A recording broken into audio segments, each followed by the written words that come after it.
there guys, it's Joey. So I thought I would quickly record something that I'm doing for the blood moon tonight.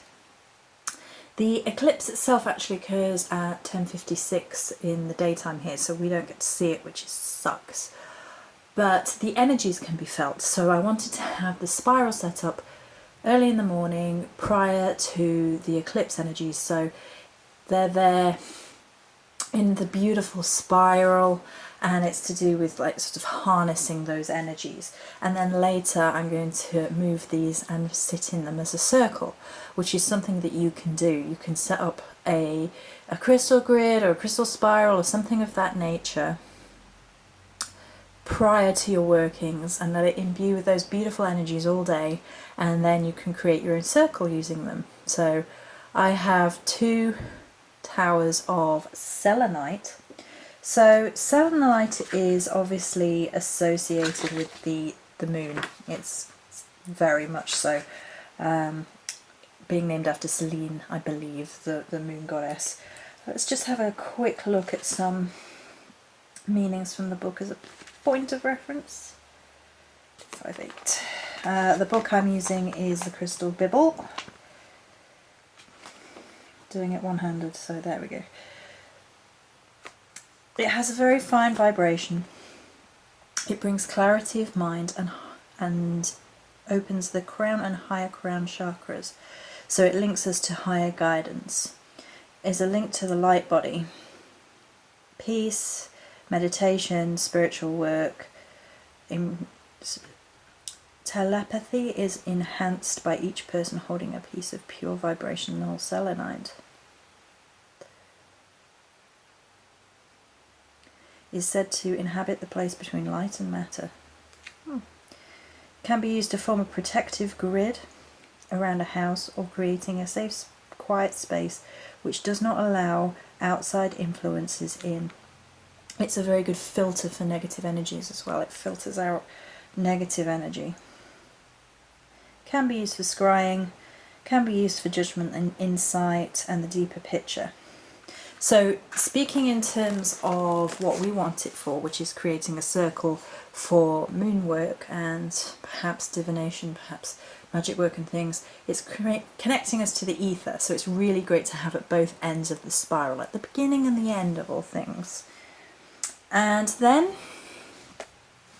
I picked on my feelings about what I wanted for this particular moon. And I have garnet, the midnight moonstone that Ange sent, carnelian. Oh no, sorry, that's rainbow moonstone. It just looked dark. I was thinking that's not right. So garnet, rainbow moonstone, carnelian, midnight moonstone, and then they carry on in that pattern all the way around, although there's an extra piece of garnet. So I really like this idea, and so that's why I'm sharing it with you. Right, so let's find garnet. Garnet is a Morrigan stone. It's a quite sensual sexual stone. It's a power stone as well. Right, let's see what the book actually says. Powerful energizer and regeneration stone. Cleanses and realigns the chakras. Revitalizes, purifies, balances energy, bringing serenity or passion as appropriate. It can warn of approaching danger, and it's often used as a protective talisman, as well as love, devotion, sex drive, alleviates emotional disharmony. Useful crystal for a crisis, strengthens, activates the survival instinct, courage, and brings hope. So all of those things, especially as the energies are a little bit conflicted with, there's Mercury retrograde right now, there's the eclipse, the blood moon eclipse, and the moon itself, so the energies are quite strong, and to have a good grounding crystal and a good sort of balancer to make sure your emotions sort of come back into check is something that I think is quite important within the grid. It was the second crystal that I knew I wanted. Right, I'm going to have to look at where Rainbow Moonstone is, because that's slightly different to... Is it not in this book? That might be why. It's in the second book. 72. 72.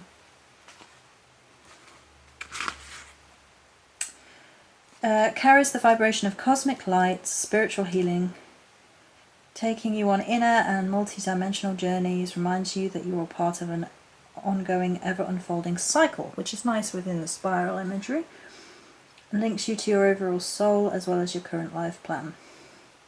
Spiritual gifts, insight, obviously connected to the moon. And then we have another courage stone, which is cornelian. It's a bit more grounding as well. Cornelian 94.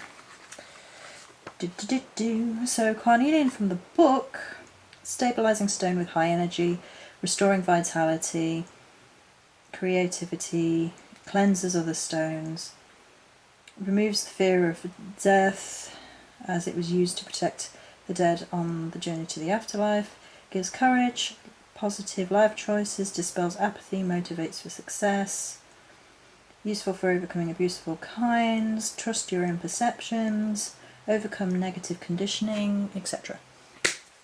And then there is the Midnight Moonstone. The Midnight Moonstone, which has similar properties to Moonstone, obviously. Stone of Hope and Wishing and New Beginnings. And I think it's fair to sort of see each full moon as then a new beginning, even though it's not the new moon. It's the beginning of a new cycle as you tick over from waning to waxing. Soothing, nurturing, balance of male and female, good fortune, spiritual enlightenment, and psychic gifts and things of that nature. So they're all sort of tying into the energies right now. So there's a high level of vitality and courage and strength and grounding in the same sort of spiral as there is divination and moon energies and the astral. So there's a balance here going on. Of course, you've got the colour code perfectly for the blood moon, red and white. It's quite lunar Morrigan as well. It kind of taps into the Morrigan's lunar energies. So yeah, I love the spiral, you know, the cycles of life. It's often said that life is a spiral. Sometimes we have to go backwards before we can go forwards, and life is a journey, and the cycles of life, death and rebirth, things of that nature. So I just thought I would share this idea with you, upload it ASAP so it's up in time if people want to do something similar, and it's going to be imbuing away and sort of bringing those energies, and then I'm going to surround myself with these crystals for ritual later. So I think that's a lovely idea and I wanted to share it. Many blessings.